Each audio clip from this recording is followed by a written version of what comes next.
നമസ്കാരം. പകൽ വാർത്തയിലേക്ക് സ്വാഗതം. ആദ്യം നോക്കാം പ്രധാന തലക്കെട്ട്.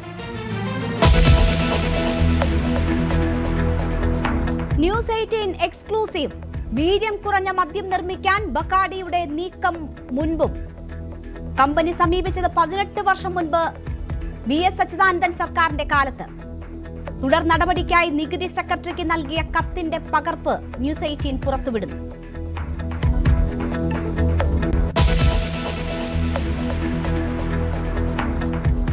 മദ്യനികുതി ഇളവ് പ്രഖ്യാപനത്തിൽ സർക്കാരിനെ കടന്നാക്രമിച്ച് സമസ്ത മുഖപത്രം സുപ്രഭാതം.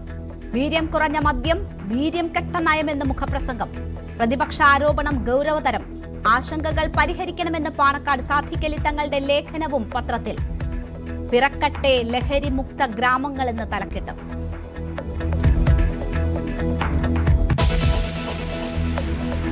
മുൻ ദേവസ്വം ബോർഡ് പ്രസിഡന്റ് പത്മകുമാറിന്റെ വെളിപ്പെടുത്തൽ സാധൂകരിക്കുന്ന തെളിവുകളാണ് ഇപ്പോൾ പുറത്തുവിടുന്നത്. നിയമനത്തിന്റെ മാനദണ്ഡങ്ങൾ പൂർണ്ണമായും അട്ടിമറിച്ച് മേൽശാന്തി ചുമതലയിലെത്താൻ ED പ്രസാദിന് CPMന്റെ സഹായം ഉണ്ടായോ എന്നതാണ് പ്രധാന ചോദ്യം. അതിനാരൊക്കെ കൂട്ടുനിന്നിട്ടുണ്ട്? ദേവസ്വം അധികൃതരുടെ ഒത്താശ ഉണ്ടായിട്ടുണ്ടോ? പുറത്തുവരാനിരിക്കുന്നത് ഞെട്ടിപ്പിക്കുന്ന വിവരങ്ങളാണ്. ശബരിമലയിലെ വൻ കള്ളത്തരം പുറത്തുവിട്ട് ന്യൂസ് 18. നിലവിലെ മേൽശാന്തി ED പ്രസാദ് നമ്പൂതിരി നിയമനം കിട്ടാൻ സമർപ്പിച്ചത് ഒന്നിലേറെ വ്യാജരേഖകൾ. ദേവസ്വം ഉദ്യോഗസ്ഥരും കൂട്ടുനിന്നു. രേഖകളുടെ സാധുത ഒത്തുനോക്കാതെ ദേവസ്വം ബോർഡും. ഉടൻ ഇടപെട്ട് Devaswom board president K Jayakumar ആക്ഷേപം പരിശോധിക്കും. പുതിയ മേൽശാന്തിയെ നിയമിക്കുമ്പോൾ കൂടുതൽ ജാഗ്രത കാട്ടും.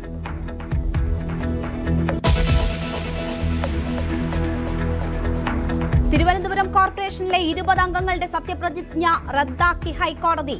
ദൈവങ്ങളുടെ പേരിലെ സത്യപ്രതിജ്ഞയ്ക്ക് സാധുതയില്ല. കാപ്പ കേസിൽ ജയിലിലുള്ള സുഗതനടക്കം 4 ആഴ്ചയ്ക്കകം വീണ്ടും സത്യപ്രതിജ്ഞ ചെയ്യണം. 29-ാം തീയതി കൌൺസിലിൽ സത്യപ്രതിജ്ഞയെന്ന് മേയർ VV രാജേഷ്. അയോഗ്യരായവർ ചേർന്നെടുത്ത കൌൺസിൽ തീരുമാനങ്ങൾ റദ്ദാക്കണമെന്ന് V ശിവൻകുട്ടി.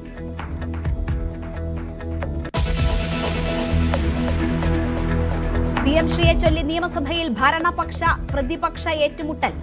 പിന്മാറാനാവില്ലെന്ന് പറയാതെ പറഞ്ഞ് വിദ്യാഭ്യാസ മന്ത്രി. എല്ലാം ചെയ്തത് കഴിഞ്ഞ സർക്കാർ.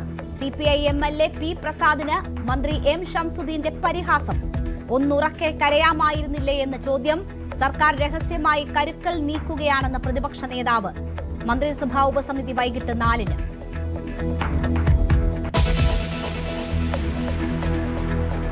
വിശ്വനാഥ് സിൻഹ കേരളത്തിന്റെ പുതിയ ചീഫ് സെക്രട്ടറി. നിയമനം ഈ മാസം 30-ന് ഡോക്ടർ A ജയതിലക് വിരമിക്കുന്ന ഒഴിവിൽ. തീരുമാനം മന്ത്രിസഭാ യോഗത്തിൽ. ബീഹാർ സ്വദേശിയായ സിൻഹ 1992 ബാച്ച് IAS ഓഫീസർ. പരിഗണിച്ചവരിൽ KR ജ്യോതിലാലും.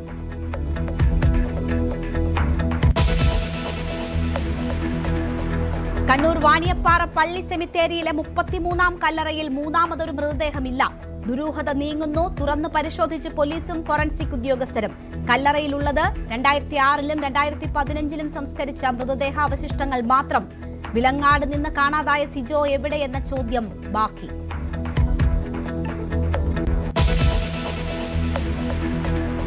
കൊച്ചിയിൽ 24-കാരിയെ മയക്കുമരുന്ന് നൽകി പീഡിപ്പിച്ച കേസിൽ ഗുണ്ടാത്തലവൻ അട്ടാണി അനീഷും കൂട്ടാളിയും അറസ്റ്റിൽ.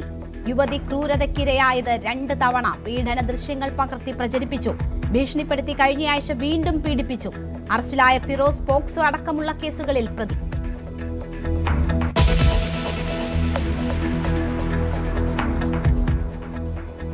ഇസ്രയേൽ ഹിസ്ബുള്ള യുദ്ധത്തിൽ ലബനനിൽ സംഭവിച്ചത് കോടികളുടെ നാശം. 17,000-ത്തിലേറെ വീടുകൾക്ക് കേടുപാടുകൾ. കെട്ടിടങ്ങൾക്ക് മാത്രം $138 കോടി നാശം. തകർന്നടിഞ്ഞ് അതിർത്തി ഗ്രാമങ്ങൾ.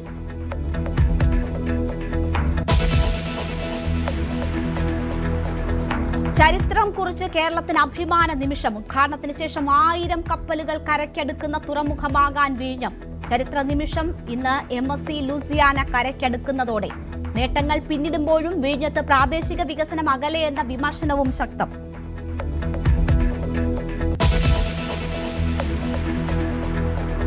പ്രതിസന്ധിയിൽ നിന്ന് കരകയറാതെ താരസംഘടന അമ്മ. ശ്വേതയുടെ ഭരണസമിതി രാജിവെച്ചിട്ടും രമേശ് പിഷാരടി അഡ്ഹോക് കമ്മിറ്റി കൺവീനറായിട്ടും രക്ഷയില്ല. ഭാരവാഹികളായിരുന്നവരുടെ ഈഗോ ആണ് കാരണമെന്നൊരു വിഭാഗം. അൻസിബയുടെ പരാതി സംഘടനയ്ക്കുള്ളിൽ തീർക്കാതിരുന്നതിലും കടുത്ത വിമർശനം. രാജിവെച്ചിട്ടും വ്യക്തിഹത്യ തുടരുകയാണെന്നും ഫേസ്ബുക്കിലൂടെ ശ്വേത.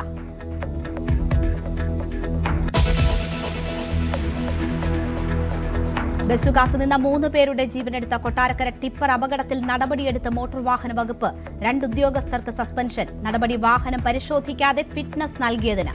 ഇന്നും അപകടങ്ങൾ. നെടുമ്പാശ്ശേരിയിൽ ബൈക്ക് അപകടത്തിൽ 2 യുവാക്കൾ മരിച്ചു.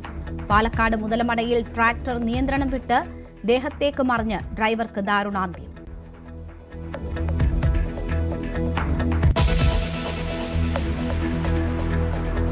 ട്രംപിന്റെ അവകാശവാദങ്ങൾ പൂർണ്ണമായും തള്ളി ഇറാൻ. ആണവ കേന്ദ്രങ്ങളിൽ പരിശോധനയ്ക്ക് തയ്യാറല്ല. ഹോർമുസിൽ നിയന്ത്രണം വിട്ട് നൽകില്ല. മരവിപ്പിച്ച പണം തിരികെ നൽകുന്നത് ഉപയോഗിക്കുന്നത് സ്വന്തം ഇഷ്ടപ്രകാരം.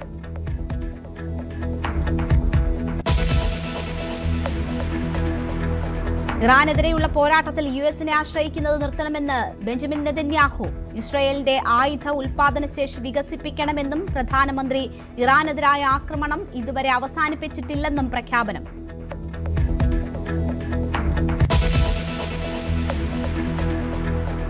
ലോകകപ്പിൽ നോക്കൌട്ട് ഉറപ്പിക്കാൻ ബ്രസീൽ ഇന്ന് സ്കോട്ട്ലൻഡിനെതിരെ. നെയ്മർ തിരിച്ചെത്തും. ഉസ്ബെക്കിസ്ഥാനെ 5-0 തകർത്ത് പോർച്ചുഗൽ. ക്രിസ്ത്യാനോയ്ക്ക് ഡബിൾ. ഇംഗ്ലണ്ടിനെ സമനിലയിൽ തളച്ച് ഘാന. പാനമയ്ക്കെതിരെ ക്രൊയേഷ്യയ്ക്ക് ജയം. ലയണൽ മെസ്സിക്ക് ഇന്ന് 39ാം പിറന്നാൾ.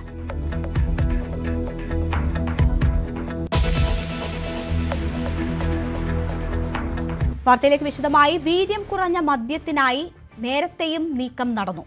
കഴിഞ്ഞ VS സർക്കാരിന്റെ കാലത്ത് സമാനമായ ബക്കാഡിയുടെ പ്രപ്പോസൽ സർക്കാർ അംഗീകരിച്ചു. 18 വർഷങ്ങൾക്ക് മുൻപ് ഈ ശുപാർശയിൽ തുടർ നടപടി സ്വീകരിക്കണമെന്നാവശ്യപ്പെട്ട് നികുതി സെക്രട്ടറി എക്സൈസ് കമ്മീഷണർക്ക് കത്ത് നൽകി. കത്തിന്റെ പകർപ്പ് ന്യൂസ് 18 പുറത്തുവിടുന്നു.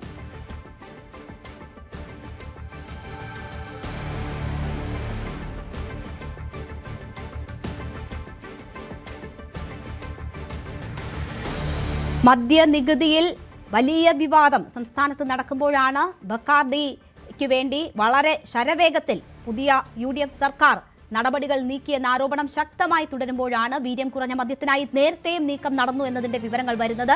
കഴിഞ്ഞ VS സർക്കാരിന്റെ കാലത്ത് സമാനമായ ബക്കാഡിയുടെ പ്രപ്പോസൽ സർക്കാർ അംഗീകരിച്ചു എന്നതിന്റെ രേഖകളാണ് ന്യൂസ് 18 പുറത്തുവിടുന്നത്. 18 വർഷങ്ങൾക്ക് മുൻപ് ഈ ശുപാർശയിൽ തുടർ നടപടി സ്വീകരിക്കണമെന്നാവശ്യപ്പെട്ട് നികുതി സെക്രട്ടറി എക്സൈസ് കമ്മീഷണർക്ക് കത്ത് നൽകുകയും ചെയ്തിരുന്നു. കത്തിന്റെ പകർപ്പാണ് ന്യൂസ് 18 പുറത്തുവിടുന്നത്. വി അരുൺ വാർത്തയുടെ വിശദാംശങ്ങളുമായി ചേരുന്നു.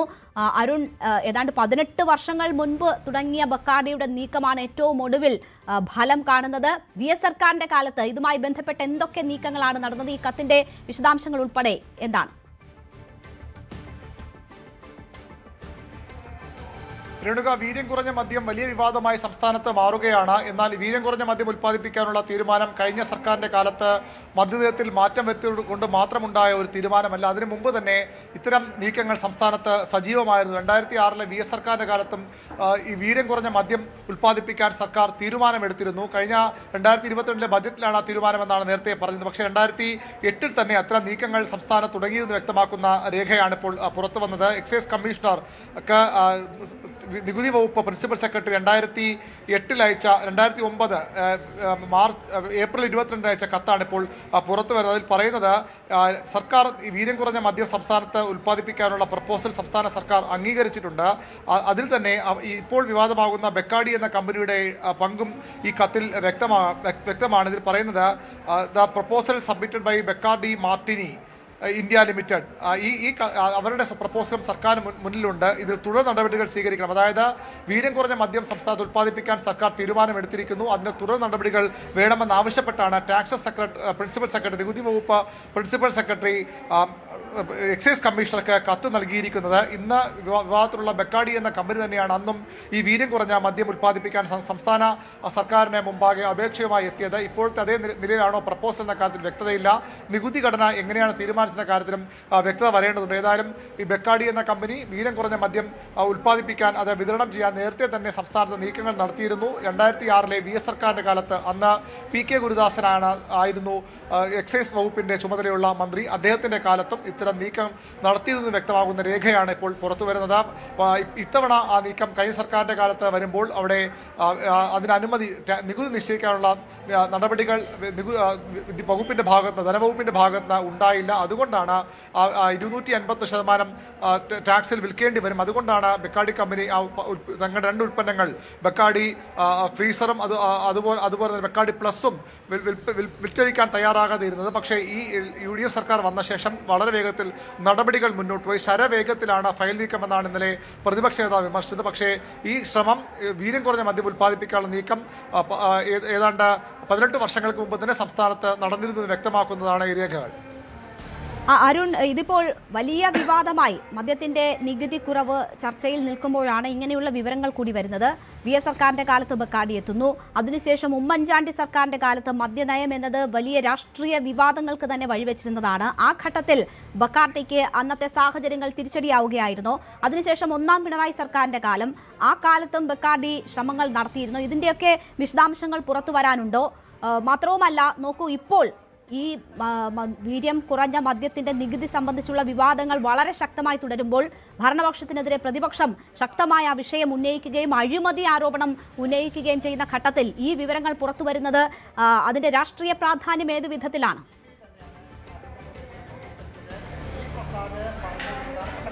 തീർച്ചയായിട്ടും സംസ്ഥാനത്ത് ഇത്തരം നീക്കങ്ങൾ നേരത്തെ സജീവമായിരുന്നു. പക്ഷേ അന്ന് ഇത് തമ്മിൽ വ്യത്യാസം, അന്ന് അതിന് നികുതി ഘടന തീരുമാനിച്ചു എന്ന കാര്യത്തിൽ കുറച്ചുകൂടി വ്യക്തത വരേണ്ടതുണ്ട്. ഏതായാലും സർക്കാർ അത്തരം വീര്യം കുറഞ്ഞ മദ്യം ഉൽപ്പാദിപ്പിക്കാനുള്ള നയപരമായ തീരുമാനം എടുത്തിരുന്നു. അല്ലെങ്കിൽ അതിന് അനുമതി എക്സൈസ് വകുപ്പ് നൽകിയിരുന്നു. പിന്നീട് നികുതി വകുപ്പ് നൽകിയിരുന്നു. അതിന് വേണ്ടത് പിന്നീട് എക്സൈസ് കമ്മീഷണറുടെ അനുമതിയാണ്. അതിനുള്ള നടപടികൾ സ്വീകരിക്കണമെന്നാണ് കത്തിൽ ആവശ്യപ്പെട്ടിരിക്കുന്നത്. ഇപ്പോൾ ഭരണപക്ഷം 2 കാര്യങ്ങളിലാണ് ഇപ്പോഴത്തെ സർക്കാരിന്റെ ബജറ്റ് നിർദ്ദേശത്തെ എതിർക്കുന്നത്. അത് ഒന്ന്,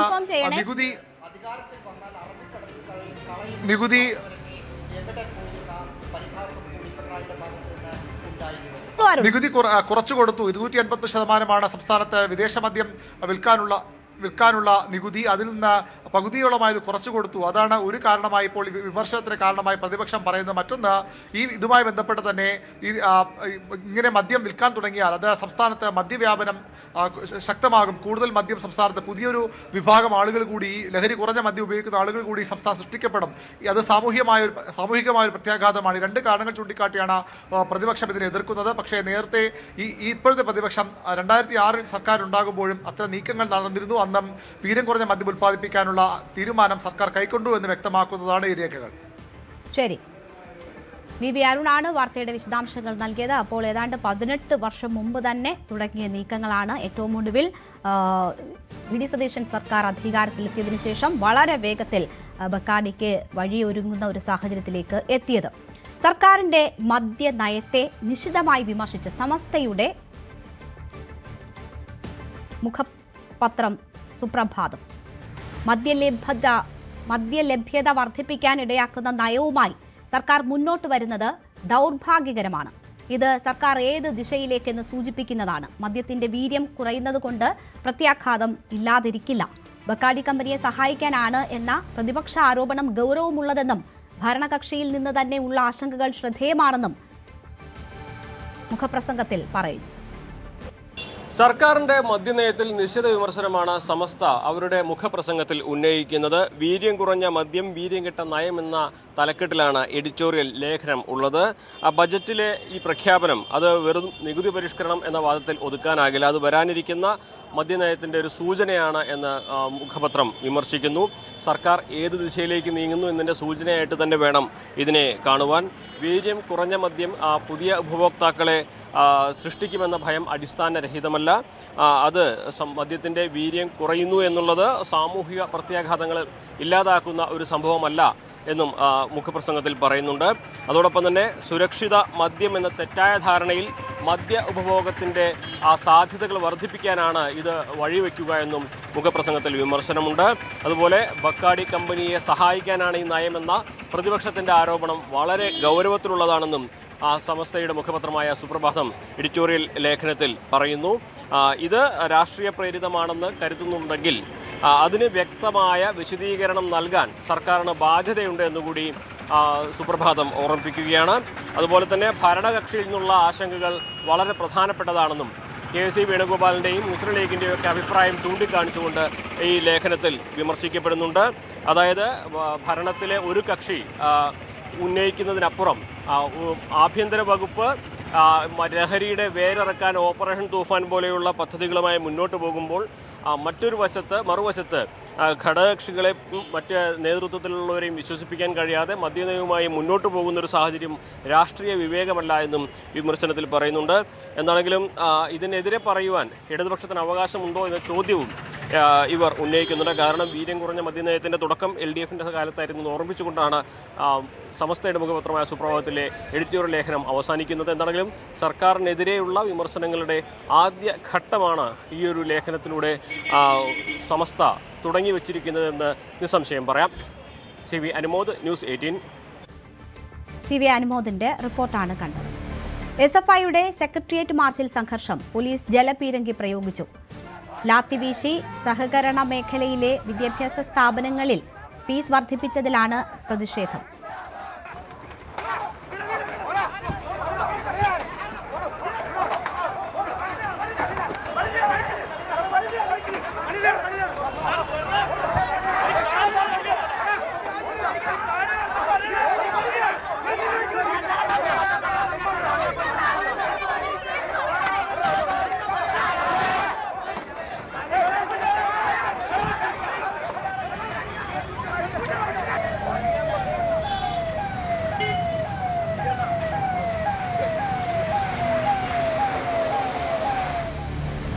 വലിയ പ്രതിഷേധമാണ് SFIയുടെ നേതൃത്വത്തിൽ നടന്നത്. സഹകരണ വിദ്യാഭ്യാസ സ്ഥാപനങ്ങളിൽ ഫീസ് വർദ്ധിപ്പിച്ചതിലുള്ള പ്രതിഷേധമാണ്. പക്ഷേ അത് പോലീസ് ജലപീരങ്കി പ്രയോഗിക്കുന്നതിലേക്ക് വരെ നീണ്ടു. നിധിൻ മോഹൻ അവിടെ നിന്നും വിവരങ്ങളുമായി ചേരുകയാണ്. നിധിൻ, വലിയ രീതിയിലുള്ള പ്രതിഷേധമാണ് അരങ്ങേറിയത്. അതിനെതിരെ പോലീസ് ജലപീരങ്കി പ്രയോഗിക്കുന്നു. പല തവണകളിലായി ജലപീരങ്കി പ്രയോഗിക്കുന്നത് കാണാം. പ്രതിഷേധം അവസാനിച്ചു. എന്താണിപ്പോൾ അവിടുത്തെ സാഹചര്യം?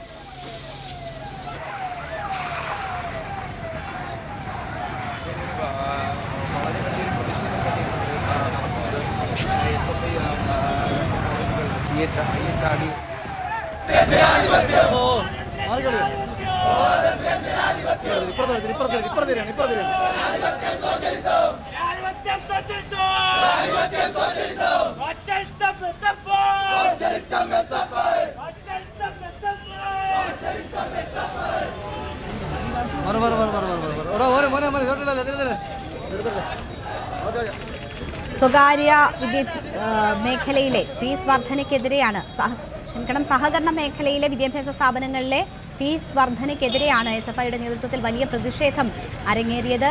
പോലീസ് ജലപീരങ്കി പ്രയോഗിച്ചു. ഏറെ നേരം അവിടെ പോലീസും പ്രവർത്തകരും തമ്മിൽ ഉന്തും തള്ളുമൊക്കെ ഉണ്ടായിരുന്നു.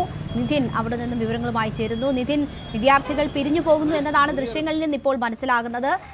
വലിയ സംഘർഷത്തിന്റെ സാഹചര്യമായിരുന്നു ഉണ്ടായിരുന്നത്. ഇപ്പോൾ അത് പൂർണ്ണമായും അവസാനിച്ചോ?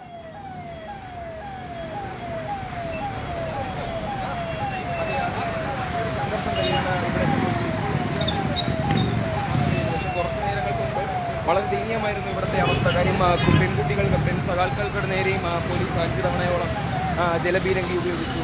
അവർ കേപ്പും IRD എന്ന 2 കോളേജുകളുടെ ഫീസ് വർധനയെ തുടർന്നുണ്ടായ സമരത്തിനിടയിലാണ് ഇത് അവർ ന്യായമായ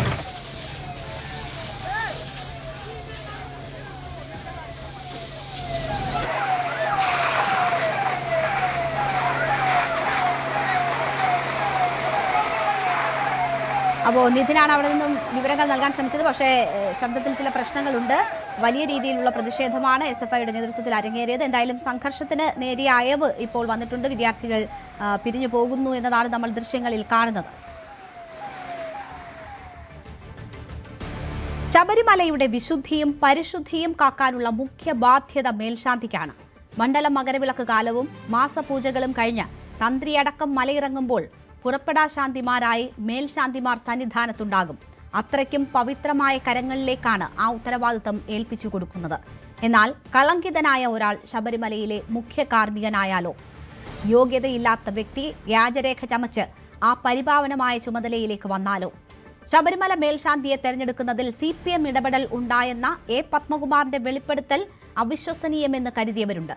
എന്നാൽ പത്മകുമാറിന്റെ തുറന്നു പറച്ചിൽ സാധൂകരിക്കുന്ന ഞെട്ടിപ്പിക്കുന്ന തെളിവുകൾ പുറത്തുവിടുകയാണ് ന്യൂസ് 18. മേൽശാന്തി നിയമനത്തിന് വ്യാജരേഖ ചമച്ചതായി തെളിവുകൾ. നിലവിലെ മേൽശാന്തി E.T. പ്രസാദ് ആ സ്ഥാനത്തിന് അയോഗ്യനാണെന്ന് വ്യക്തമാക്കുന്ന വിവരങ്ങൾ തെളിവുകൾ സഹിതം പുറത്തുവിടുകയാണ്. ശബരിമല മാളികപ്പുറം മേൽശാന്തിമാരെ തിരുവിതാംകൂർ ദേവസ്വം ബോർഡ് അഭിമുഖത്തിന് ശേഷം നറുക്കെടുപ്പിലൂടെയാണ് തെരഞ്ഞെടുക്കുന്നത്. മലയാള ബ്രാഹ്മണർക്ക് മാത്രമാണ് അപേക്ഷിക്കാൻ യോഗ്യത. പൂജാതി കർമ്മങ്ങളിലെ അവഗാഹവും അനുഭവ പരിചയവും മാത്രമല്ല, അയ്യപ്പനെ സേവിക്കാനെത്തുന്ന വ്യക്തി യോഗി തുല്യനായിരിക്കണമെന്ന സങ്കല്പത്തിലാണ് തിരുവിതാംകൂർ ദേവസ്വം ബോർഡ് ഈ ചട്ടങ്ങൾ തയ്യാറാക്കിയിരിക്കുന്നത്. ദിവസേന 3 പൂജകൾ നടക്കുന്ന ക്ഷേത്രങ്ങളിൽ 10 വർഷം തുടർച്ചയായി മേൽശാന്തിയാകണമെന്നാണ് പ്രധാന മാനദണ്ഡങ്ങളിലൊന്ന്. വ്യക്തി സമർപ്പിക്കുന്ന വിവരങ്ങൾ അതേപടി അംഗീകരിക്കുകയല്ല, ഇഴകീറി പരിശോധിച്ച് പോലീസും വിജിലൻസും നൽകുന്ന ശുപാർശയിലാണ് ഒടുവിൽ നിയമനം നടക്കുന്നത്. സർക്കാർ ജോലിയിലും മറ്റും ഇല്ലാത്ത യോഗ്യത അവകാശപ്പെട്ട് നിയമനം നേടിയെടുത്തത് നാം കേട്ടിട്ടുണ്ട്. എന്നാൽ ശബരിമല മേൽശാന്തി നിയമനത്തിലും ഇത്തരം തട്ടിപ്പ് നടക്കുമോ? നിലവിലെ മേൽശാന്തി E.D. പ്രസാദ് നമ്പൂതിരി ദേവസ്വം ബോർഡിന്റെ നിബന്ധന പ്രകാരമുള്ള യോഗ്യതയില്ലാതെയാണ് ശബരിമല മേൽശാന്തിയായത്. ശബരിമല മേൽശാന്തി നിയമനം പൂർണ്ണമായും ദൈവനിയോഗമെന്നാണ് വിശ്വാസം. അപേക്ഷകരിൽ നിന്നും അഭിമുഖം വഴി യോഗ്യത നേടുന്നവരിൽ നിന്നും നറുക്കെടുപ്പിലൂടെയാണ് പുതിയ മേൽശാന്തിയെ നിയമിക്കുന്നത്. മാനുഷികമായ ഇടപെടലുകൾക്ക് ഇവിടെ സ്ഥാനമില്ലെന്നും അയ്യപ്പസ്വാമിയുടെ ഇഷ്ടം ഇതിൽ പ്രതിഫലിക്കുന്നുവെന്നുമാണ് ഭക്തർ വിശ്വസിക്കുന്നത്. എന്നാൽ E.D. പ്രസാദിന്റെ നിയമനത്തിൽ പല അട്ടിമറികളും നടന്നെന്നാണ് തെളിവുകൾ. E.D. പ്രസാദ് നമ്പൂതിരി മാനദണ്ഡമനുസരിച്ച് ശബരിമല മേൽശാന്തിയാകാൻ യോഗ്യനല്ല എന്നതിന്റെ രേഖകളാണിത്. 3 പൂജകളുള്ള ക്ഷേത്രങ്ങളിൽ 10 വർഷം തുടർച്ചയായി മേൽശാന്തിയാകണമെന്ന മാനദണ്ഡം കാറ്റിൽ പറത്തി. മേൽശാന്തിയാകാനുള്ള അപേക്ഷയിൽ E.D. പ്രസാദ് എഴുതി നൽകിയിരിക്കുന്നത് നോക്കുക. 15 വർഷക്കാലത്തെ വിവിധ ക്ഷേത്രങ്ങളിലെ മേൽശാന്തി പരിചയമാണ് വിവരിക്കുന്നത്. ഇതിൽ 2 കാലഘട്ടങ്ങളിൽ ചോറ്റാനിക്കര ക്ഷേത്രത്തിൽ മേൽശാന്തിയായിട്ടുണ്ടെന്നാണ് E.D. പ്രസാദ് ദേവസ്വം ബോർഡിന് സമർപ്പിച്ച രേഖകളിലുള്ളത്. കൊച്ചി ദേവസ്വം അസിസ്റ്റന്റ് കമ്മീഷണർ 2 തവണ നൽകിയ അനുഭവ പരിചയ റിപ്പോർട്ടിലും ഇത് ശരിവെക്കുന്നു.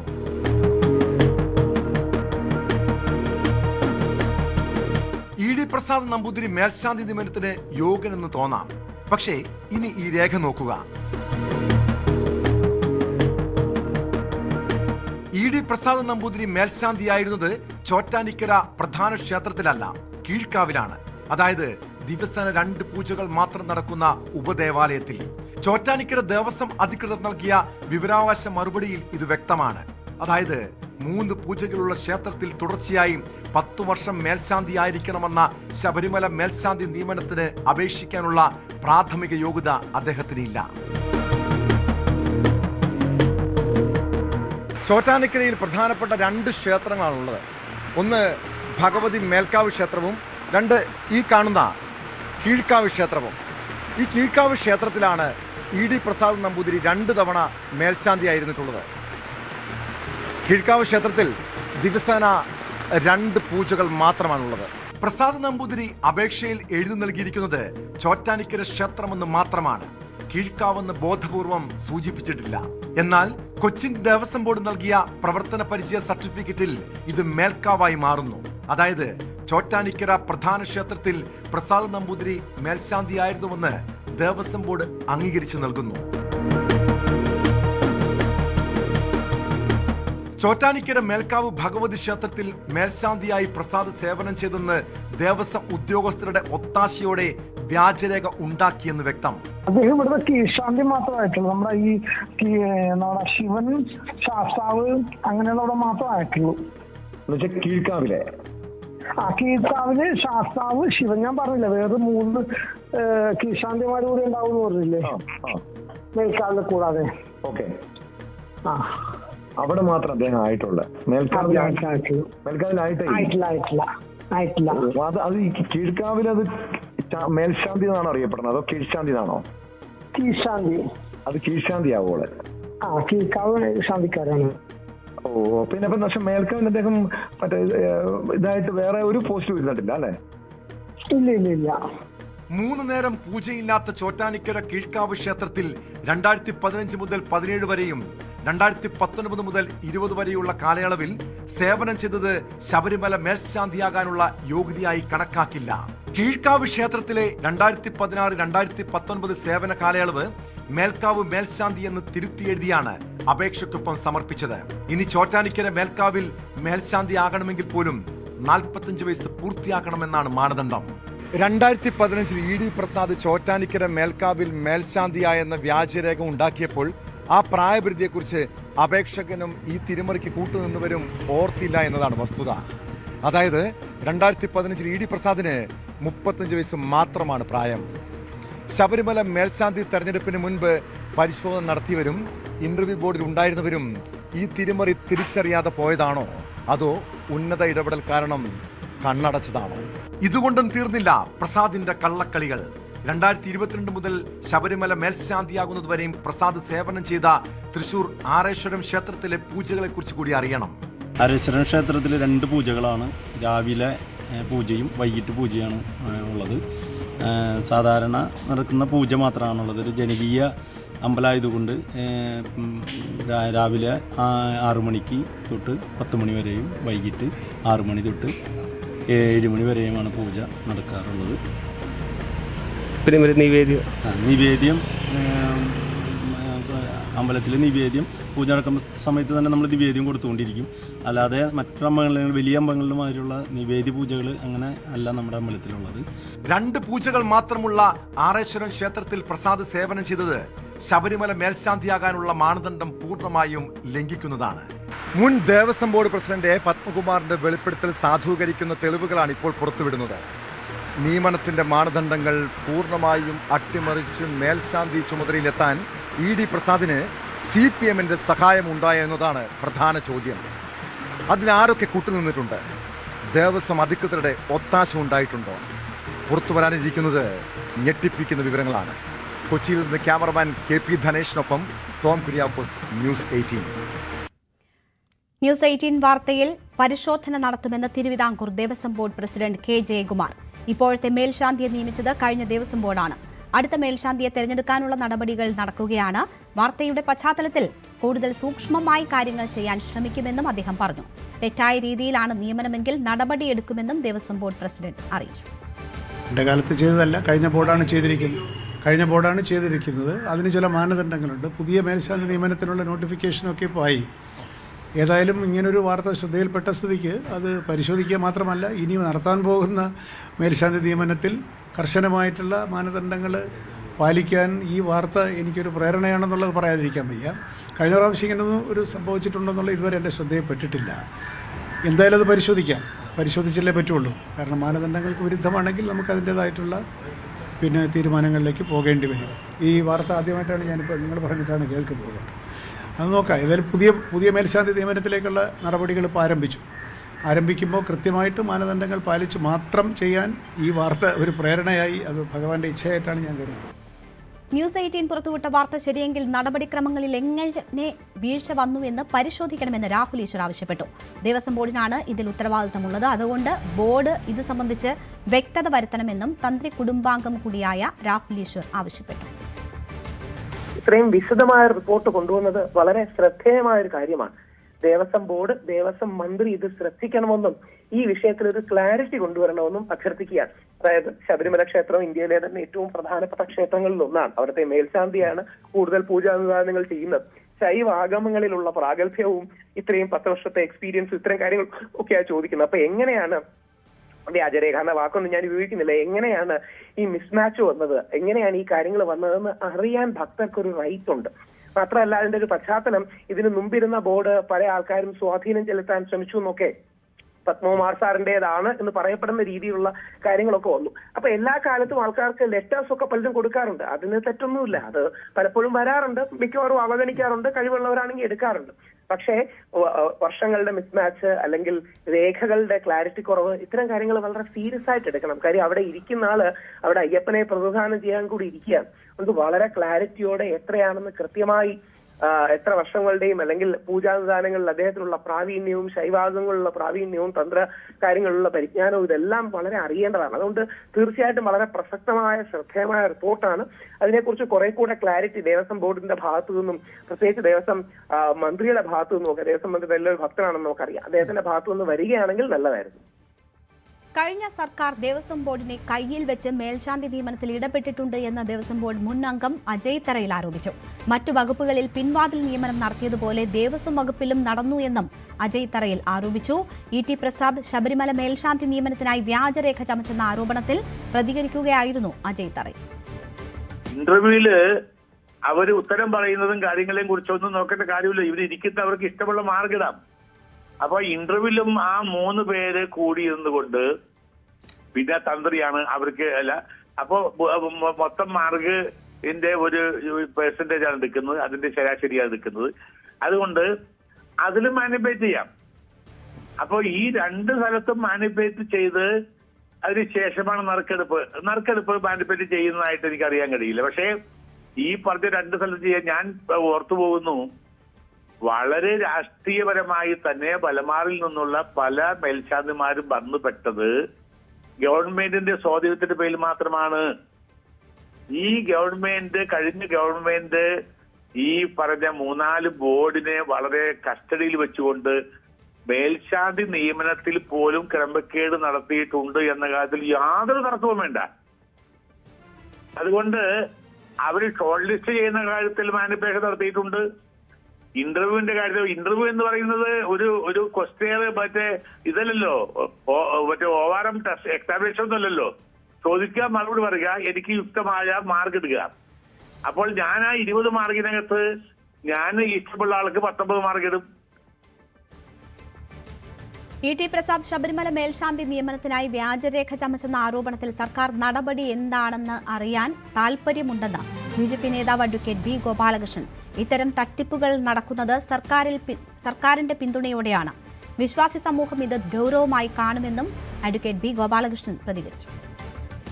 ശബരിമല എന്ന് പറയുന്ന ആ ഹിന്ദുക്കളുടെ പുണ്യ കേന്ദ്രമായിട്ടുള്ള കോടിക്കണക്കിന് ആൾക്കാർ അവിടെ എത്തിച്ചേരുന്ന ഈ പുണ്യ സങ്കേതം, അത് പരിപൂർണമായും നശിപ്പിക്കാനുള്ള ബോധപൂർവമായ ശ്രമങ്ങൾ എല്ലാ ഭാഗത്തു നിന്നും നടക്കുന്നുണ്ട്. അത് ഇടതുപക്ഷം ഭരിക്കുമ്പോഴും വലതുപക്ഷം ഭരിക്കുമ്പോഴും ഇവർക്കൊന്നും ഈ ശബരിമല സംരക്ഷിക്കണമെന്ന ഒരു ആഗ്രഹം ഇവർക്കാർക്കും ഇല്ല. കാരണം അതിന്റെ വേറൊരു പ്രത്യക്ഷ രൂപമാണ് ഈ വാർത്ത ശരിയാണെങ്കിൽ നിങ്ങളിപ്പം വെളിയിൽ വിട്ടിരിക്കുന്നത്. വാസ്തവത്തിൽ ഇത് ഞെട്ടിപ്പിക്കുന്ന സംഭവമാണ്. കാരണം യോഗ്യതയില്ലാത്ത ഒരാൾ ശബരിമലയിലെ ഉള്ളിൽ കയറി, സോപാനത്തിനുള്ളിൽ കയറി ശബരിമലയിലെ മൂലവിഗ്രഹത്തെ തൊടുക, ആ മൂലവിഗ്രഹത്തിൽ പൂജ ചെയ്യുക എന്ന് പറയുന്നത് ഡിസ്ക്വാളിഫിക്കേഷൻ ഉള്ള ഒരാൾ ചെയ്യാന്ന് പറഞ്ഞാൽ പിന്നെ അതിനപ്പുറം മാരകമായ തെറ്റ് വേറെ എന്താ ഉള്ളത്? മറ്റു വാർത്തകളിലേക്ക്. PM ശ്രീ പദ്ധതിയിൽ നിന്ന് പിന്മാറാൻ കഴിയില്ലെന്ന് നിയമസഭയിൽ വ്യക്തമാക്കി സർക്കാർ. RSS അജണ്ടയ്ക്ക് കീഴടങ്ങാതെ സംസ്ഥാന താൽപര്യങ്ങൾ സംരക്ഷിക്കുന്ന തീരുമാനം സർക്കാർ എടുക്കുമെന്ന് പൊതുവിദ്യാഭ്യാസ മന്ത്രി N. ഷംസുദ്ദീൻ പറഞ്ഞു. PM ശ്രീ നടപ്പിലാക്കാൻ സർക്കാർ രഹസ്യമായി കരുക്കൾ നീക്കുന്നുവെന്ന് പ്രതിപക്ഷം ആരോപിച്ചു. RSS അജണ്ടയ്ക്ക് സർക്കാർ നിർലജ്ജം കീഴടങ്ങുന്നുവെന്ന് ആരോപിച്ച് പ്രതിപക്ഷം സഭയിൽ നിന്നും ഇറങ്ങിപ്പോയി. കഴിഞ്ഞ LDF സർക്കാരിനെയും ഇപ്പോഴത്തെ UDF സർക്കാരിനെയും ഒരുപോലെ രാഷ്ട്രീയ പ്രതിസന്ധിയിലാക്കിയ PMC ആണ് ഇന്ന് റൂൾ 50 നോട്ടീസായി പ്രതിപക്ഷം സഭയിൽ കൊണ്ടുവന്നത്. P. പ്രസാദാണ്, CPI നേതാവ് P. പ്രസാദാണ് റൂൾ 50 നോട്ടീസ് നൽകിയത്. PMC സംബന്ധിച്ച ആശങ്കകൾ ചർച്ച ചെയ്യണമെന്നായിരുന്നു ആവശ്യം. രൂക്ഷ വിമർശനമാണ് PMC വിഷയത്തിൽ സർക്കാരിനെതിരെ പ്രസാദ് മുന്നോട്ട് വച്ചത്. PMC പദ്ധതി നടപ്പാക്കില്ലെന്ന് പറയാൻ എന്തുകൊണ്ട് മുസ്ലിം ലീഗ് നേതാവായ ഷംസുദ്ദീന് കഴിയുന്നില്ല എന്ന് പ്രസാദ് ചോദിച്ചു. ഇത് അപമാനകരമാണ്. RSSന്റെ പെറ്റ് പ്രോജക്റ്റാണ് PMC എന്ന് പറഞ്ഞത് കോൺഗ്രസ് MLA ആയ മാത്യു കുഴൽനാടനാണ്. ആ പെറ്റ് പ്രോജക്റ്റ് എന്തിന് ഈ സർക്കാർ നടപ്പാക്കുന്നു എന്ന ചോദ്യമാണ് പ്രസാദ് മുന്നോട്ട് വച്ചത്. PMC പദ്ധതി നടപ്പിലാക്കത്തില്ല എന്ന് പറയാൻ എന്തുകൊണ്ടാണ് മുസ്ലിം ലീഗിന്റെ നേതാവായ ശ്രീ ഷംസുദ്ദീന് കഴിയാതെ പോകുന്നത് എന്നുള്ളതാണ് അങ്ങേയറ്റം അപമാനകരമായ കാര്യം. ഇത് RSS പറയുന്നു ഞങ്ങളുടെ ആശയമാണ്, NEP ഞങ്ങളുടെ ആശയമാണ് എന്ന് പറയുന്നിടത്ത് അതിനെ നടപ്പിലാക്കാൻ എന്തിനാണ് ഇത്ര വ്യഗ്രത കാണിക്കുന്നത്?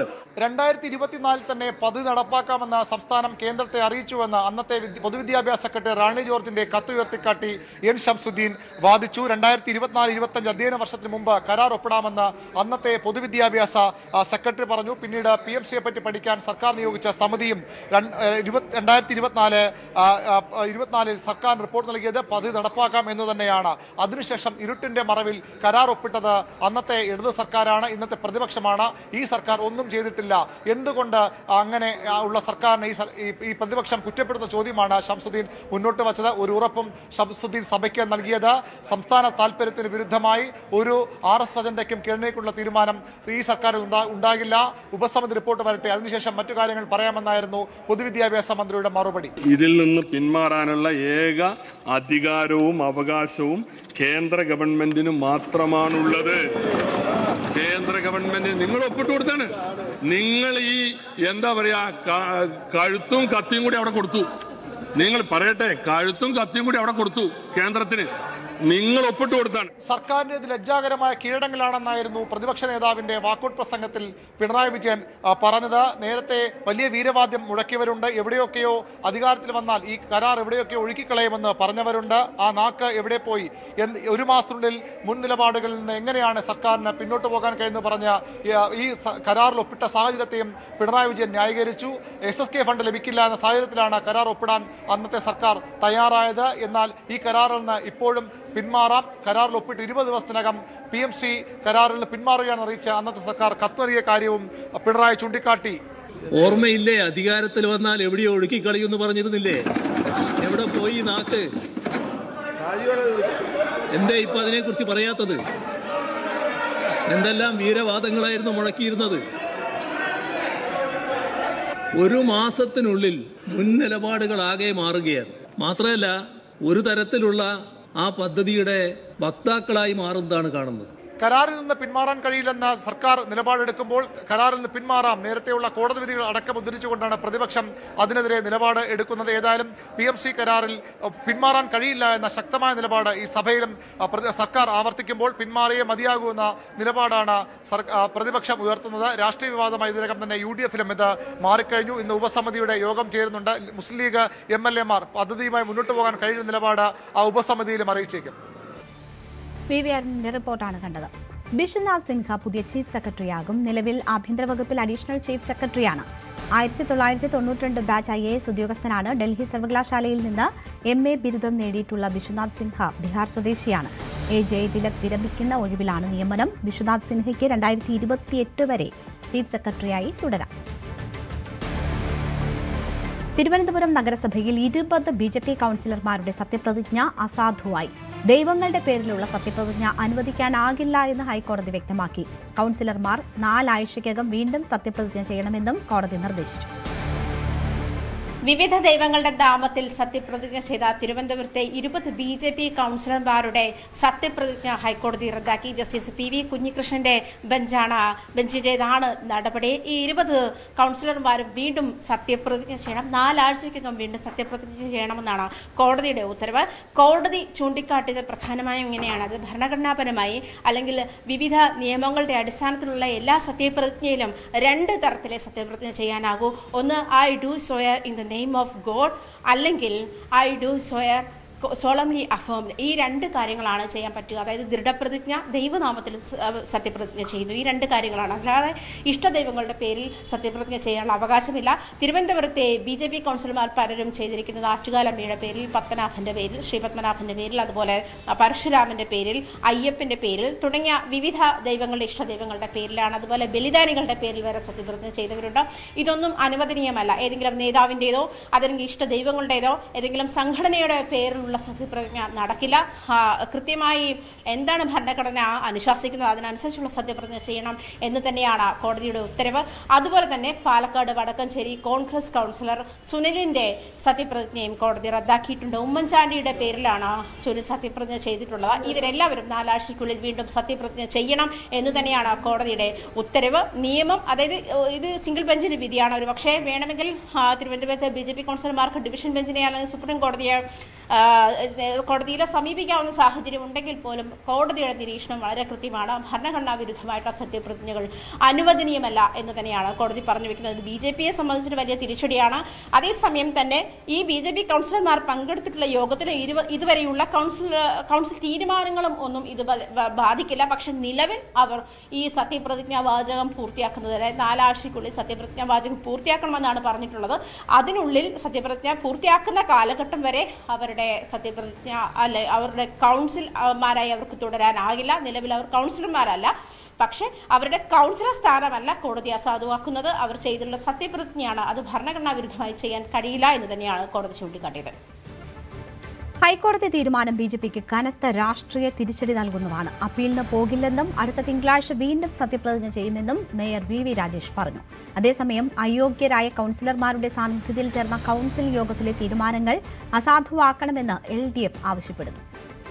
20 കൗൺസിലർമാരെ അയോഗ്യരാക്കിക്കൊണ്ടുള്ള ഹൈക്കോടതി വിധിക്ക് പിന്നാലെയാണ് വരുന്ന 29-ാം തീയതി 20 കൗൺസിലർമാരുടെ സത്യപ്രതിജ്ഞ വീണ്ടും നടത്താനുള്ള നിർണായകമായ തീരുമാനത്തിലേക്ക് തിരുവനന്തപുരം നഗരസഭ എത്തിയിരിക്കുന്നത്. മേയർ VV രാജേഷാണ് ഹൈക്കോടതി വിധിക്ക് പിന്നാലെ മാധ്യമങ്ങളോട് ഇതുമായി ബന്ധപ്പെട്ട പ്രതികരണം നടത്തിയിരിക്കുന്നത്. കൗൺസിൽ യോഗം ചേർന്നിട്ട് 4 ആഴ്ചയായിരുന്നു, 4 ആഴ്ച കഴിഞ്ഞിരുന്നു. അതുകൊണ്ട് തന്നെ 29-ന് കൗൺസിൽ യോഗം ചേർന്ന് 20 അംഗങ്ങളുടെയും, അതായത് ഡെപ്യൂട്ടി മേയർ ഉൾപ്പെടെയുള്ള 20 അംഗങ്ങളുടെ സത്യപ്രതിജ്ഞ വീണ്ടും നടത്താനാണ് തീരുമാനം. തിരിച്ചടി നേരിട്ടിരിക്കുന്നത് BJP ഭരിക്കുന്ന നഗരസഭയ്ക്കല്ലെന്നും അതിനപ്പുറത്തേക്ക് പരാതിക്കാർക്ക് മാത്രമാണ് എന്നുമായിരുന്നു മേയറുടെ പ്രതികരണം. അദ്ദേഹം കൂട്ടിച്ചേർത്തത് 20 പേരുടെ തെരഞ്ഞെടുപ്പ് തന്നെ റദ്ദാക്കണമെന്ന് ആവശ്യപ്പെട്ടുകൊണ്ടായിരുന്നു പരാതിക്കാരൻ ഹൈക്കോടതിയെ സമീപിച്ചത്. പക്ഷേ ഹൈക്കോടതി ചെയ്തിരിക്കുന്നത് അത് വീണ്ടും അവർ അയോഗ്യരാക്കുകയും പകരം വീണ്ടും സത്യപ്രതിജ്ഞ ചെയ്യണമെന്ന് 4 ആഴ്ചക്കകം സത്യപ്രതിജ്ഞ ചെയ്യണമെന്ന ആവശ്യം മുമ്പോട്ട് വെക്കുകയും മാത്രമാണ്. അതിലൂടെ യഥാർത്ഥത്തിൽ തിരിച്ചടി നേരിട്ടിരിക്കുന്നത് പരാതിക്കാരനാണ് എന്നും മേയർ VV രാജേഷ് മാധ്യമങ്ങളോട് പ്രതികരിച്ചു. ബഹുമാനപ്പെട്ട ഹൈക്കോടതി മുമ്പാകെ റെസ്പോണ്ടൻസ് ആയിട്ട് പോയ വന്ന കൗൺസിലർമാരുടെ പേരുകളല്ലാതെ മറ്റു ചിലർ കൂടി ചില ദൈവങ്ങളുടെ പേര് സത്യപ്രതിജ്ഞ ചെയ്തിട്ടുണ്ട്. സ്വാഭാവികമായിട്ടും 101 പേർക്കും ഈ വിധി ആപ്ലിക്കബിൾ ആണ്. അപ്പോൾ സത്യപ്രതിജ്ഞ ചെയ്ത സമയത്ത് അവരെ കൂടി ഇതിൽ ഉൾപ്പെടുത്തേണ്ടതായിട്ടുണ്ട്. അതിനെക്കുറിച്ചും ആലോചിക്കും, അതിൻ്റെ നിയമവശങ്ങൾ ആലോചിക്കും. അതെല്ലാം റെക്കോർഡ് ചെയ്തിട്ടുണ്ട്. അതോടൊപ്പം തന്നെ മിനിറ്റ്സിലുണ്ട്, കേസ് പാർട്ടിലൊക്കെ ഉണ്ട്. അപ്പോൾ അല്ലെങ്കിൽ പിന്നെ അവരുടെ അസാധുവായി പോകും. ഈ വിധി വരുമ്പോൾ 101 പേർക്കും ബാധകമാണല്ലോ. അതേസമയം 20 പേരെ അയോഗ്യരാക്കിയ നടപടി ഗുരുതരമായ നിയമപ്രശ്നം നയിച്ചിരിക്കുന്നതെന്നും ഈ 20 കൗൺസിലർമാരുടെ സാന്നിധ്യത്തിൽ എടുത്ത കൗൺസിൽ യോഗത്തിലെ തീരുമാനങ്ങൾ മുഴുവൻ അസാധുവായിരിക്കുകയാണ് എന്നുമായിരുന്നു മുൻ മന്ത്രി കൂടിയായ V ശിവൻകുട്ടിയുടെ പ്രതികരണം. ഡെപ്യൂട്ടി മേയർ അടക്കമുള്ള ഈ 19 പേർക്കും 19 പേരും കൂടെ പങ്കെടുത്തുകൊണ്ട് കഴിഞ്ഞ സത്യപ്രതിജ്ഞയ്ക്ക് ശേഷം കൂടിയ കൗൺസിൽ യോഗങ്ങളിൽ എടുത്തിട്ടുള്ള തീരുമാനങ്ങൾ, നയപരമായ തീരുമാനങ്ങളുണ്ട്. ആ തീരുമാനങ്ങൾ വാലിഡിറ്റി ഉണ്ടോ, നിയമസാധുതയുണ്ടോ എന്നുള്ള ഏറ്റവും പ്രധാനപ്പെട്ട പ്രശ്നമാണ്. ഹൈക്കോടതി വിധിയുടെ പശ്ചാത്തലത്തിൽ പരസ്പര വാക്പോരിലേക്ക് കടന്നിരിക്കുകയാണ് നഗരസഭയുടെ ഭരണം നടത്തുന്ന BJPയും പ്രതിപക്ഷത്തുള്ള LDFും UDFും. എന്തായാലും 29-ാം തീയതി സത്യപ്രതിജ്ഞ ചടങ്ങ് നടക്കുന്നത് വരെ അവർക്ക് അയോഗ്യത നിലനിൽക്കുകയാണ് എന്ന വാദത്തിൽ ഉറച്ചു നിൽക്കുകയാണ് പ്രതിപക്ഷ കക്ഷികൾ. അതിനോട് ഏത് തരത്തിലായിരിക്കും രാഷ്ട്രീയമായി BJP ഇനി പ്രതികരിക്കുക എന്നതാണ് അറിയാനുള്ളത്. ആലപ്പുഴ സ്വദേശിയായ കാഴ്ച പരിമിതിയുള്ള പെൺകുട്ടിക്ക് മർദ്ദനം നടന്നത് തിരുവനന്തപുരം ബഥനിയ റീഹാബിലിറ്റേഷൻ സെന്ററിൽ വെച്ചാണ്. അമ്മയെ കാണണമെന്ന് ആവശ്യപ്പെട്ട് കരഞ്ഞതിനാലായിരുന്നു മർദ്ദനം. സ്ഥാപനത്തിലെ കന്യാസ്ത്രീ ജെൻസി, മറ്റ് 2 ജീവനക്കാർ എന്നിവർക്കെതിരെ തിരുവനന്തപുരം മെഡിക്കൽ കോളേജ് പോലീസ് കേസെടുത്തു. മർദ്ദനത്തിന്റെ CCTV ദൃശ്യങ്ങൾ ലഭ്യമായിട്ടും തുടർ നടപടി പോലീസ് സ്വീകരിക്കുന്നില്ല എന്നതാണ് പരാതി. തിരുവനന്തപുരത്ത് ബഥനി റീഹാബിലിറ്റേഷൻ സെന്റർ എന്ന സ്ഥാപനത്തിനെതിരെ കഴിഞ്ഞ ദിവസം തൃക്കുന്നപ്പുഴ പോലീസ് ഒരു FIR രജിസ്റ്റർ ചെയ്തു. അതിനകത്ത് ഭിന്നശേഷിക്കാരായ കുട്ടികളെ പാർപ്പിക്കുന്ന ഇടമാണ് ഈ ബഥനി റീഹാബിലിറ്റേഷൻ സെന്റർ. അവിടെ കൊണ്ടുപോയ തൃക്കുന്നപ്പുഴ സ്വദേശിയായ നമുക്കൊപ്പമുള്ള കുട്ടിയെ, അവൾക്ക് 75% കാഴ്ച പരിമിതിയുള്ള കുട്ടിയാണ്, ബഡ് സ്കൂൾ വിദ്യാർത്ഥിയായിരുന്നു. പിന്നീട് ആ കുട്ടിയെ ചില പരിശീലനങ്ങളുടെ ഭാഗമായി, അത് പഠന സംബന്ധമായ പരിശീലനങ്ങളൊക്കെ നൽകുന്നതിന് വേണ്ടിയാണ് തിരുവനന്തപുരത്ത് എത്തിക്കുന്നത്. ഒരു ദിവസം മാത്രമാണ്, അതായത് ജൂൺ 8-ന് കുട്ടിയെ എത്തിക്കുന്നു. 9-ന് ആണ് കുട്ടി അവിടെ ക്രൂരമായ മർദ്ദനത്തിന് ഇരയായി വ്യക്തമാക്കുന്നത്. പെൺകുട്ടി നമ്മളോടൊപ്പം ഉണ്ട്. ഉണ്ടായ സംഭവങ്ങളെ, ഞെട്ടിക്കുന്ന സംഭവങ്ങളെ കുറിച്ച് കുട്ടി നമ്മളോട് വിവരിക്കുകയാണ്. തന്നെയാണ്. മോള് ആ സ്കൂളിൽ പോയിട്ട് എന്താണ് മോൾ അവിടെ അനുഭവിച്ച കാര്യങ്ങൾ? അന്ന് ഞാൻ കരഞ്ഞായിരുന്നു. അമ്മയെ വിളിച്ചു തരണമെന്നും പറഞ്ഞ് ഞാൻ പറഞ്ഞപ്പോഴത്തേക്ക് അവര് പറഞ്ഞു, നീ എത്ര ഇവിടെ കിടന്ന് കരഞ്ഞാലും അമ്മയെ വിളിച്ച് തരത്തതുമില്ല, നിന്നെ വീട്ടിലോട്ട് വിടത്തതുമില്ലെന്ന്. അപ്പോഴത്തേക്ക് ഞാൻ സ്റ്റെപ്പിലോട്ടൊന്ന് ഓടി കയറിയായിരുന്നു. അത് കഴിഞ്ഞ് ഒരു സിസ്റ്റർ സ്റ്റെപ്പിലോട്ട് കയറി വന്നെന്നെ ആദ്യം കർണത്തടിക്കുന്നു. ജിൻസി. ആ സിസ്റ്റർ വന്ന് കർണത്തടിക്കുമായിരുന്നു. എന്നിട്ട് രണ്ട് സിസ്റ്റർമാരും വേറെ ആന്റിയും കൂടെ ആയിരുന്നു എന്റെ കൈക്ക് പിടിച്ച് വലിച്ച് താഴോട്ട് കൊണ്ടുപോകുന്നത്. ഈ കർണത്തടിച്ചപ്പോ മോള് സ്റ്റെപ്പിൽ വീണോ? കർണത്തടിച്ചപ്പോ ഞാനങ്ങ് വീണു.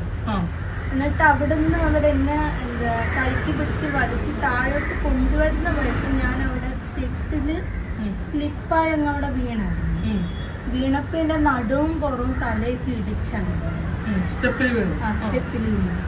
അത് കഴിഞ്ഞിട്ട് എന്നെ അവിടുന്ന് അവരെന്നെ പിടിച്ച് വലിച്ചുകൊണ്ട് റൂമിൽ കൊണ്ടുപോയി. ഞാൻ കിടന്ന കട്ടില് കമിഴ്ത്തി കിടത്തി കൈയും കാലും പുറകോട്ട് പിടിച്ചു.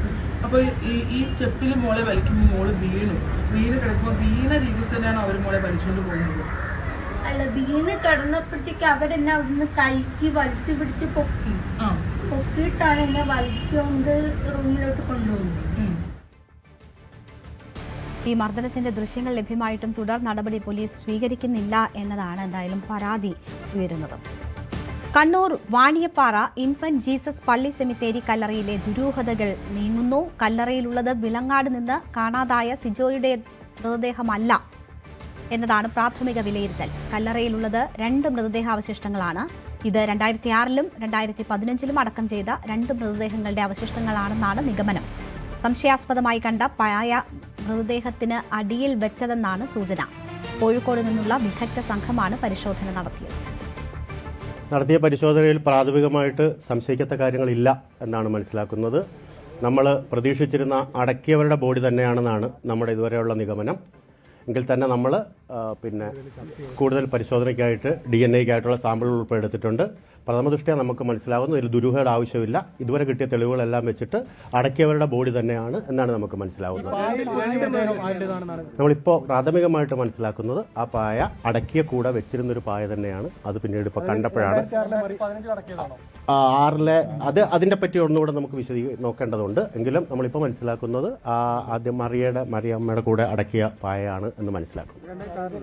അതെ, അത് 2006-ലാണ്. 2006-ന് ശേഷമായിരിക്കില്ലേ 15 വെക്കുക? അപ്പോൾ താഴെ പോകാനല്ലേ സാധ്യത കൂടുതൽ? അത് കൂടുതലായിട്ടുള്ള കാര്യങ്ങൾ നമ്മളിവിടെ പരിശോധിക്കട്ടെ. അതിൻ്റെ അകത്തൊരു കാര്യം കൂടെ നിങ്ങളിപ്പോൾ ചോദിച്ചതുമായി ബന്ധപ്പെട്ട് ഈ അറക്കപ്പൊടി ഇട്ടതിന് ശേഷമാണ് അതിൻ്റെ പുറത്ത് വെക്കുന്നത്. അപ്പോൾ കാലപ്പഴക്കത്തിൽ ട്വിസ്റ്റ് ചെയ്തതാണോ അങ്ങനെയുള്ള കാര്യങ്ങളും കൂടെ നമ്മളൊന്ന് പ്രാഥമികമായിട്ടൊന്ന് വിലയിരുത്തട്ടെ. ബാക്കി എക്സ്പെർട്സ് ഉൾപ്പെടെ എടുത്ത സാധനങ്ങളുമായിട്ടൊന്ന് അനലൈസ് ചെയ്യട്ടെ.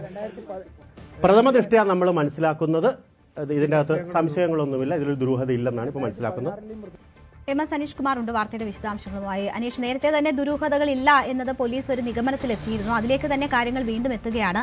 മൂന്നാമതൊരു മൃതദേഹം കണ്ടെത്തിയിട്ടില്ല എന്നത് ദുരൂഹത ഇല്ല എന്നതിലേക്ക് എത്താൻ പ്രേരിപ്പിച്ചിട്ടുണ്ട് എന്ന് മനസ്സിലാക്കുന്നു. എങ്കിൽ പോലും DNA പരിശോധനാ ഫലമൊക്കെ വരുമ്പോഴായിരിക്കുമോ ഒരു അന്തിമ തീർപ്പ് ഈ വിഷയത്തിൽ ഉണ്ടാവുക?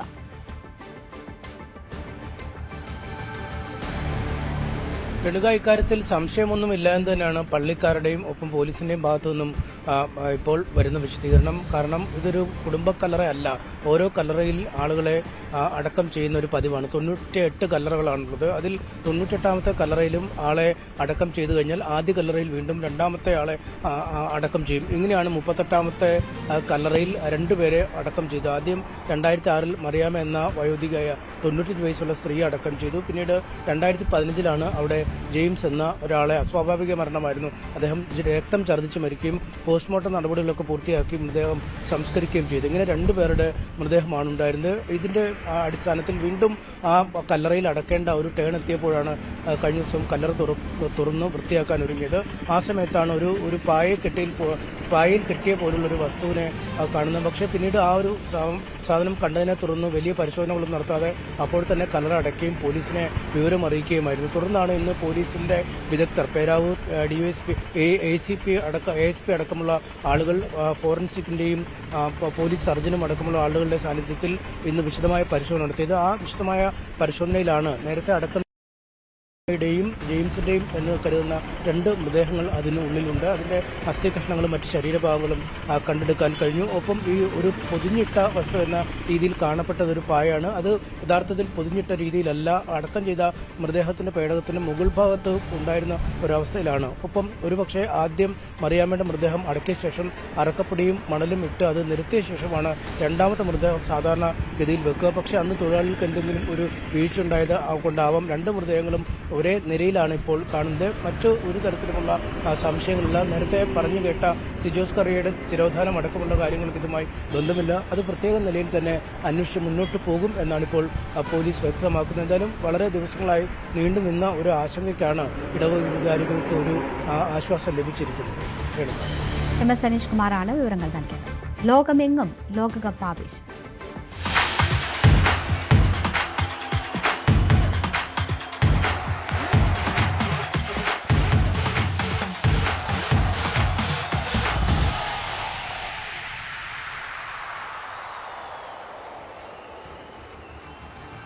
ബ്രസീൽ സ്കോട്ട്ലൻഡ് മത്സരം ഉൾപ്പെടെ 6 പോരാട്ടങ്ങളാണ് ഇന്ന് ലോകകപ്പിൽ നടക്കുന്നത്. ഗ്രൂപ്പ് ബിയിലെ മത്സരങ്ങളിൽ ബോസ്നിയ ഖത്തറിനെയും സ്വിറ്റ്സർലൻഡ് കാനഡയെയും നേരിടും. രാത്രി 12:30 2 മത്സരങ്ങളും.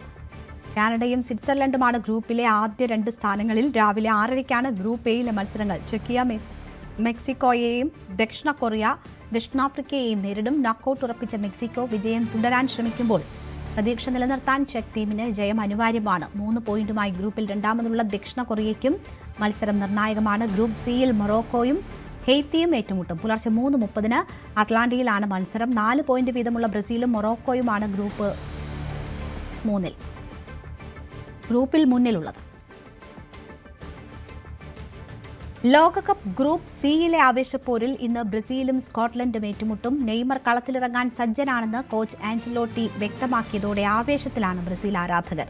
ഇന്ത്യൻ സമയം പുലർച്ചെ 3:30 മിയാമിയിലാണ് മത്സരം. 24 വർഷമായി ബ്രസീൽ കാത്തിരിക്കുകയാണ് ലോക കിരീടം നാട്ടിലെത്തിക്കാൻ. വമ്പൻ പ്രതീക്ഷയോടെയാണ് US-ലെത്തിയതും. എന്നാൽ മൊറോക്കോ ഏൽപ്പിച്ച ഷോക്ക് ഹെയ്ത്തിക്കെതിരായ ജയത്തോടെ പൂർണ്ണമായി വിട്ടുമാറിയോ എന്ന സംശയമുണ്ട് ആരാധകർക്ക്. സാമ്പാത്താളം മടങ്ങിയെത്തിയെന്ന് സോഷ്യൽ മീഡിയയിൽ കുറിക്കുമ്പോഴും ഉള്ളു തുറന്നാൽ അറിയാം ആരാധകരുടെ ആശങ്ക. ഗ്രൂപ്പ് സിയിൽ 4 പോയിന്റുമായി ബ്രസീൽ നിലവിൽ 1ാം സ്ഥാനത്തുണ്ട്. ഹെയ്ത്തിക്കെതിരെ ആദ്യ ലെവലിലെത്തിയ മത്തയൂസ് കൂഞ്ഞ ഇരട്ട ഗോളുമായി തിളങ്ങിയത് ആവേശകരമായിരുന്നു. വിനീഷ്യസ് ജൂനിയറും ഗോൾ വേട്ടയിലുണ്ട്. നെയ്മർ കൂടി എത്തുമെന്നാണ് ആഞ്ചലോട്ടിയുടെ പ്രഖ്യാപനം. കളിക്കാൻ നെയ്മർ സജ്ജനായി എന്ന് coach. Attitudine de Neymar en estos días ha sido muito boa, porque obviamente conoce muito bem o compañero, trabalhou muito bem, com muita seriedade, tentando de recuperar o más cedo posible. Estou muito feliz con ele. Neymar കായികക്ഷമത വീണ്ടെടുത്തുവെങ്കിലും പകരക്കാരനായി കളത്തിലിറക്കാനാണ് സാധ്യത. മറുവശത്ത് ചില പ്രശ്നങ്ങൾ നേരിടുന്നുണ്ട് Scotland. ആദ്യ മത്സരത്തിൽ ഹെയ്ത്തിയെ ഏകപക്ഷീയമായ 1 ഗോളിന് തോൽപ്പിച്ച് ആവേശത്തോടെ തുടങ്ങിയ സ്കോട്ട്ലൻഡ് പക്ഷേ 2ാം മത്സരത്തിൽ മൊറോക്കോയോട് പരാജയപ്പെട്ടു. അടുത്ത റൗണ്ടിലേക്ക് യോഗ്യത നേടണമെങ്കിൽ ബ്രസീലിനെതിരെ അട്ടിമറി ജയം അത്യാവശ്യമാണ്. സ്കോട്ട് മക്ടോമിനിയുടെ മിഡ്ഫീൽഡ് കരുത്തിലാണ് അവരുടെ പ്രതീക്ഷകൾ മുഴുവൻ. ലോകകപ്പ് ചരിത്രത്തിൽ ഇത് 5ാം തവണയാണ് 2 ടീമുകളും നേർക്കുനേർ വരുന്നത്. മുൻ ചരിത്രം പരിശോധിച്ചാൽ 4 മത്സരങ്ങളിൽ 3ലും വിജയം ബ്രസീലിനൊപ്പമായിരുന്നു. സ്കോട്ട്ലൻഡിന് ഇത് പ്രതികാരത്തിനുള്ള ഒരു അവസരം കൂടിയാണ്. 28 വർഷങ്ങൾക്ക് ശേഷം ലോകകപ്പ് വേദിയിലേക്ക് തിരിച്ചെത്തിയ സ്കോട്ട്ലൻഡിന് 1998 ലോകകപ്പിൽ തങ്ങളെ പുറത്താക്കിയ ബ്രസീലിനെ തോൽപ്പിക്കാൻ കഴിഞ്ഞാൽ ആ കണക്കങ്ങ് തീർക്കാം. ബ്രസീലിയൻ പ്രതിരോധത്തിലെ പിഴവുകൾ മുതലെടുക്കുക എന്നതായിരിക്കും സ്കോട്ടിഷ് ആലോചന. മിയാമിയിലെ കളിമുറ്റത്ത് സാമ്പാ താളം കേൾക്കുമോ അതോ ടാർട്ടൻ ആർമിയുടെ ബാക്ക് പൈപ്പറുകൾ ഈണം മുഴക്കുമോ എന്ന് കാത്തിരുന്നു കാണാം. World Cup desk News 18. കൂടുതൽ വാർത്തകൾക്ക് News 18 Keralam YouTube channel subscribe ചെയ്യുക.